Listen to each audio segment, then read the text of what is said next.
Well, thank you very much for joining us tonight at 10. I am Katie Lang. We are learning two of the young men allegedly pictured are students at John Marshall High School in Rochester, and the third is a student in Pine Island.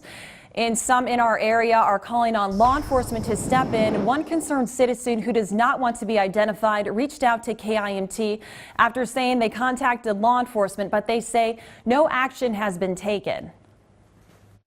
They said that they couldn't charge the men with the crime. And I said, are you kidding me? What kind of a joke is that when two people are standing there in KKK hoods holding a person that looks to be black or pretending to be black? How can that be a joke?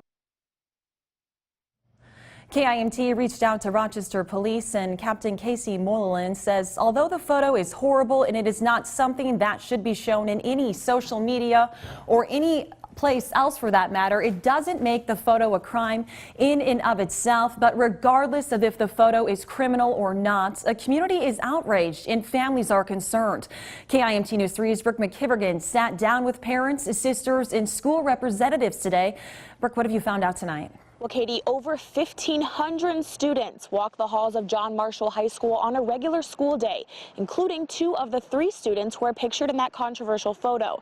And today I'm talking with the loved ones of other JM students to see how they're feeling. The only thing that's scary for me is that my youngest sibling goes to that school. So the fact that he goes into the school with people who are openly displaying hate crime, openly racist, it makes me scared for him. Jacqueline Kyle posted this photo on Facebook, along with screenshots of the students' profiles calling John Marshall High School and the Rochester community to action. A lot of people don't think this would happen in your city, a small city like Rochester. So it's just to make people aware that racism is very loud. Take a look at some of the comments on her post. People have a mix of emotions, some even dismissing the photo because of the age of the young men, saying racism is learned. But Jacqueline says now is the time to make it stop. We're not being heard, so prayers and just, giving a small pat on the wrist, like, oh, do better next time, like it's not doing anything besides letting them know it's okay. Philip Rutherford is a father of three young women, and one of them attends John Marshall.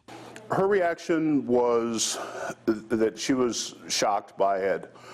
I don't know if she felt it in the way that I did, but for me it was unacceptable. Those images are terrifying, and when I see someone riding around in the streets with hoods on, that inflicts fear. So first of all, we probably need to address that. That's a separate subject. But I think it's an opportunity to discuss what race means. Rochester Public Schools Superintendent Michael Munoz says this is a disturbing instance. He went on to tell me it can also be a chance to engage with students and learn from this experience. We're going to use this as an opportunity to a teachable moment with our kids and talk to them about this, and use it as a way to talk about that topic and use it as a learning experience for students. Now today, before I spoke with Superintendent Munoz, we received an official statement from Rochester Public Schools stating in part, the social media post is not a reflection of what our district, students, and staff believes and feels. We will use this as an opportunity to talk, educate, and grow as a community as we work to become even stronger and more inclusive to all students. And as for the Pine Island School District, they released a statement stating in part, in no way is this social media post a representation or reflection of the beliefs or values of the district or community. Rochester Public Schools also say they will have extra staff on board tomorrow to give students any extra support they may need given the circumstances. Reporting live in Rochester, Brooke McKivergan, KIMT News 3. All right, thank you, Brooke.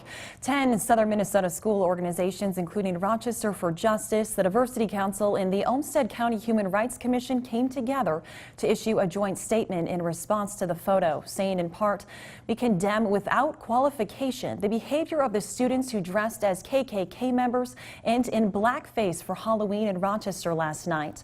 And there is no room in our community or in our shared future for racism, hatred, discrimination, or belligerent ignorance.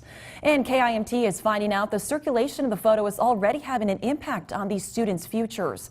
At least one of the teens was set to join the Army, but a recruiting representative tells KIMT because the questionable conduct of these 3 individuals is inconsistent with Army values, they will no longer continue the process to become U.S. soldiers.